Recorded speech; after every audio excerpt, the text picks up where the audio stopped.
Practic vom construi conținutul, materia școlară este, cea foarte mare și foarte consumatoare de resurse.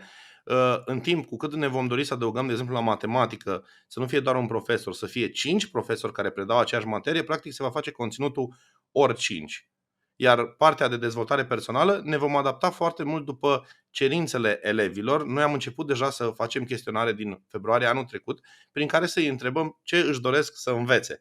Dacă ar trăi în școala perfectă, ce ar vrea să învețe de acolo? Și am primit zeci de idei, sute de idei. Când citesc răspunsurile lor, îmi dau seama cât este de inteligentă noua generație. Am primit răspunsuri precum cum să devin investitor, ce înseamnă bursa, răspunsuri ce înseamnă inteligența emoțională. Deci niște lucruri extraordinar de interesante pe care eu personal, când eram în clasa 7 sau clasa 8 nu m-aș fi gândit la așa ceva. De-aia cumva noi avem mare încredere și de-aia vrem să facem proiectul ăsta în România și pentru români. Avem foarte mare încredere în noua generație de tineri și dacă chiar există oameni care să se ocupe de ei, putem în 10-15 ani să trăim într-o societate foarte diferită și mult mai educată decât cea din prezent. Pentru că numai să calculăm faptul că o statistică spune că peste 90% din elevii României nu au acces la educație de top.